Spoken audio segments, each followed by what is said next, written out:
des de l'Associació per la Recuperació de la Memòria Històrica de Llagostera, quan a l'octubre de l'any passat ens va arribar una invitació per assistir al debat de les esmenes a la totalitat de la proposició de llei de reparació jurídica a les víctimes del franquisme al Parlament de Catalunya, doncs no vam dubtar, a la que vam sortir del Parlament, a posar-nos en contacte amb la Comissió de la Dignitat, que han estat els promotors d'aquesta proposició de llei, perquè tan aviat com fos possible vinguessin a Llagostera a presentar-nos o a dir-nos en quin tràmit, en quin punt es troba aquesta proposició de llei. Last 20th of May in the city of Llagostera, near Girona, an important meeting was held regarding the historical memory, regarding the will of Catalan parties to overcome what still remains of Francoism in Spain today. It may come as a surprise to many viewers to know that many aspects of the Francoist regime are still in power, are still current in Spain's legal setup. One example of this is the question of the death penalties and other penalties applied by the Francoist regime as of 1938, 1939, and well into the 70s. A lot of the penalties are still extant. In other words, they still apply, they're still applicable. This may seem extraordinary to many viewers, that in a state where there has been a dictatorship, that this situation should still exist. But in Spain it does, because Spain is a very exceptional democracy. In fact, many people regard it to be a democracy of a very imperfect nature. Now, in 2007, a law was passed which was called the Law of Historical Memory. This law, introduced by Socialist President Zapatero, fell grossly short of any of the expectations that had arisen when it was first mentioned. Everybody took it for granted that the death penalties of the Francoist regime would be annulled. This was not the case. The penalties were merely regarded to be were really described in the new law as being not rightful, of being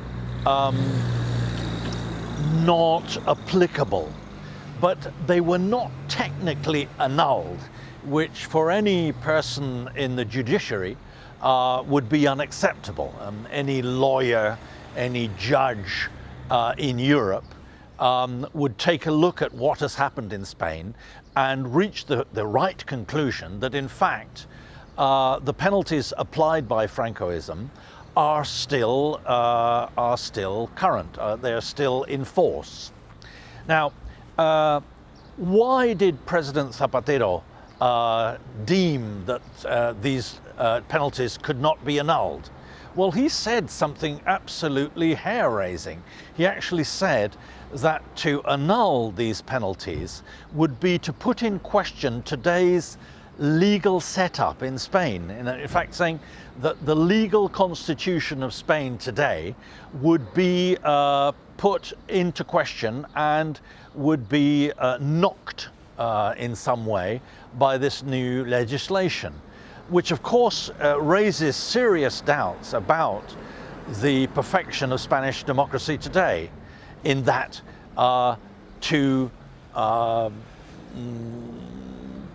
renew the status quo in Spain would be impossible, because it might cause difficulties for the perception of the legal situation.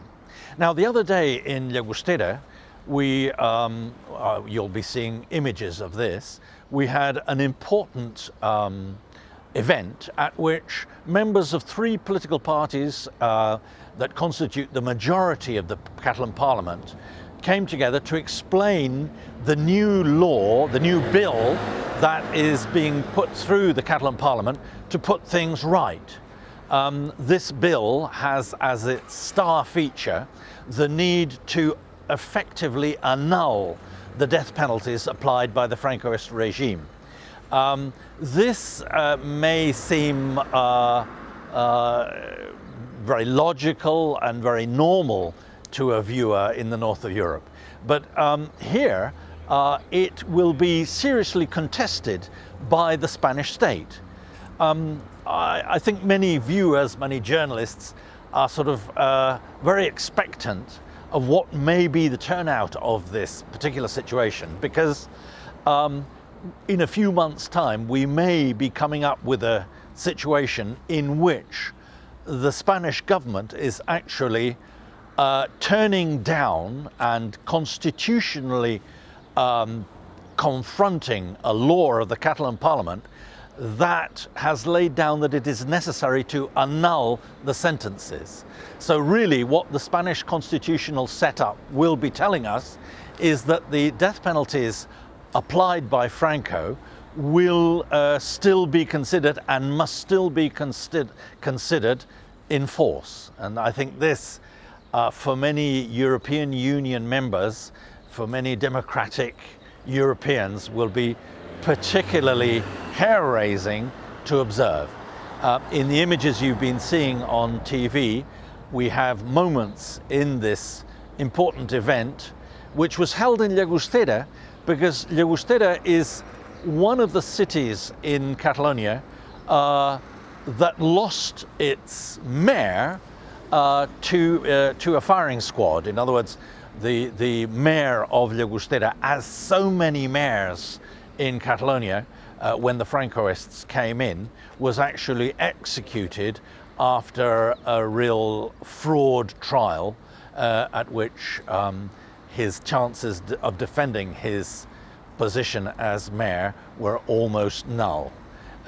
So this was what has occurred, and I think viewers will be interested to see what the situation regarding the historical memory in Catalonia and Spain is today in the year 2017. El franquisme es va imposar per la repressió i el terror. No ens podem plantejar els objectius i la necessitat d'aquesta llei sense tenir en compte els 40 anys de silenci del franquisme i els 40 anys de vergonya de l'actual règim democràtic. El resultat de tots aquests processos van ser 63.921 processos incubats. 63.000 només a Catalunya, veiem la dimensió, i 3.358 condemnes a mort. Avui se'ns planteja que l'acte de justícia darrer que ens queda és aquesta llei i és absolutament necessària la publicació de cada un dels noms dels que van d'haver de passar per aquells tribunals. Aquesta llei és un pas ferm en la necessària reparació de les víctimes que fa tants anys que està pendent i posa fi a la impunitat del franquisme en declarar per primera vegada la il·legalitat d'aquests tribunals. Aquesta llei que hem d'acabar, aviat, és una llei de memòria, perquè la memòria no és sinó la necessitat de saber, i aquesta necessitat de saber per poder fer justícia. És la nostra obligació política, en aquest cas, com a membres del Parlament, però sobretot també és una obligació que tenim ètica, una obligació moral. Aquesta llei, tal com diuen les entitats promotores, tal com està clar, com ho ha deixat clar el Josep Cruanyes, tracta d'anul·lar uns consells que per si ja eren totalment nuls, que eren completament il·legals, uns consells que no tenien cap legalitat, que no tenien cap garantia jurídica, que no tenien cap respecte als drets humans. I és un acte de reparació i de dignitat, jo crec, tan gran que us l'heu de fer vostra. Nosaltres som 3 diputats, 3 grups parlamentaris, que l'única cosa que hem fet és recollir una petició de justícia de moltes famílies catalanes d'aquest país. I una de les coses, crec jo, que són importants d'aquesta llei és una esmena conjunta que hem introduït mica el text inicial que havien presentat les entitats de memòria, que és allargar el període de repressió del 36 al 78. Volem una llei de memòria històrica a la República que no sigui com la llei de la memòria històrica que s'ha aprovat a l'estat espanyol, totalment descafeinada. Vull posar en valor que aquesta iniciativa surt de la societat civil. No han sigut ni els partits polítics ni els grups parlamentaris els que van tenir la iniciativa. Han sigut les entitats memorialistes, que porten molt de temps reivindicant una acció com aquesta i d'altres i que ens van dir volem això. I per tant hem de deixar el seu nom net de qualsevol dubte, després de 40 anys. I aquesta és una cosa que crec que la llei ens ho permet, dir que els judicis estan anul·lats i que aquests homes i dones són veritablement homes lliures. Per tant, és necessària aquesta llei a Catalunya, molt necessària. I sí, parlarem al món, parlarem a Nacions Unides, que ens ha dit que els desapareguts, que els judicis del franquisme són una anomalia històrica, que a l'estat espanyol això no s'hagi procedit.